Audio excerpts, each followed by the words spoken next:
చూసారండి ఎంత బాగా వచ్చాయో, ఒక నూనె కూడా పీల్చలేదు. హాయ్ అండి, ఇవాళ మనం ఈవినింగ్ స్నాక్స్ ఏం చేసుకోబోతున్నాం అంటే మరమరాలతో వడ చేసుకోబోతున్నాం అండి. పిల్లలు చాలా సరదాగా ఇష్టంగా తింటారనమాట. తర్వాత 10 నిమిషాల్లో మనకి అవన్నీ చాలా ఈజీగా అయిపోద్దండి. అది ఎలా చేసుకోవాలో చెప్తాను. ఇదిగోండి గిన్నెతో గిన్నె మరమరాలు తీసుకున్నాను. ఇదిగోండి ఇలా వాటర్ తీసుకున్నాను. ఈ వాటర్లో ఈ మరమరాలు పోసేయాలి. ఇలా మొత్తానికి నీళ్లకు తగిలేలాగా అడుక్కి నొక్కండి. ఇలాగా నొక్కిన తర్వాత ఒక 2-3 నిమిషాల పాటు వదిలేయాలి. 10 నిమిషాలు పట్టిందండి నానడానికి. మనం ఈ నీటిలో వేసినవి ఇలా పిండేసుకొని తీసుకోవాలి. మనం మెత్తగా ఇలా కలిపేసుకోవాలి. చూసారండి ఇలా మెత్తగా అయిపోవాలన్నమాట.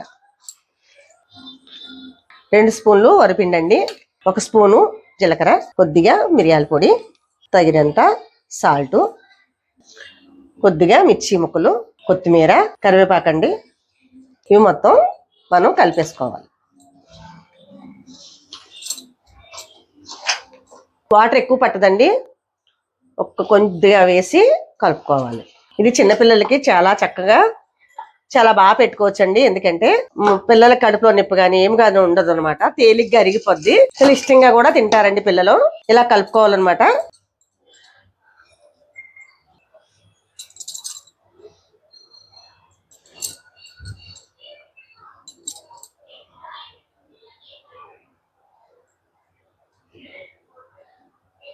ఇదిగోండి ఇలా వడలు చేసేసుకోవడమే. తడి చేసుకోండి, చెయ్యి తడి చేసుకుంటే బాగా వస్తుందండి. ఇదిగోండి ఇలా చేసుకోవడమే.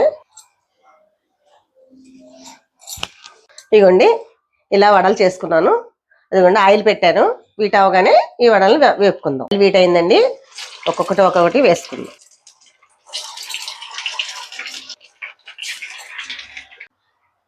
ఇలా పొంగారిపోయే వరకు ఉన్న తర్వాత ఈ వడని మనం తీసేసుకోవాలండి.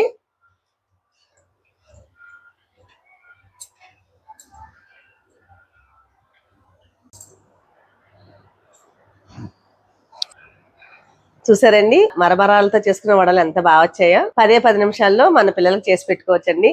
చక్కగా పేచీ లేకుండా తింటారు. స్నాక్స్ కింద కూడా మీరు బాక్స్ లో ఇవి పెట్టుకొని పంపించవచ్చు. చాలా బాగున్నాయండి. చూడండి ఎంత క్రిస్పీగా చాలా బాగా వచ్చాయి.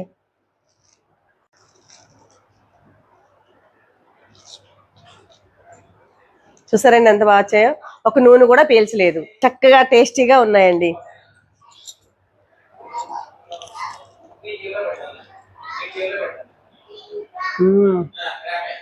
చూసారు కదండి ఎంత బాగా వచ్చాయో వడలు. ఇలా మీరు ట్రై చేయండి. మీకు ఎలా వచ్చిందో కామెంట్ చేయండి, లైక్ చేయండి, షేర్ చేయండి, సబ్స్క్రైబ్ చేయండి. సబ్స్క్రైబ్ చేయడం మాత్రం మర్చిపోకండి. నెక్స్ట్ వీడియోలో కలుద్దామండి. బాయ్.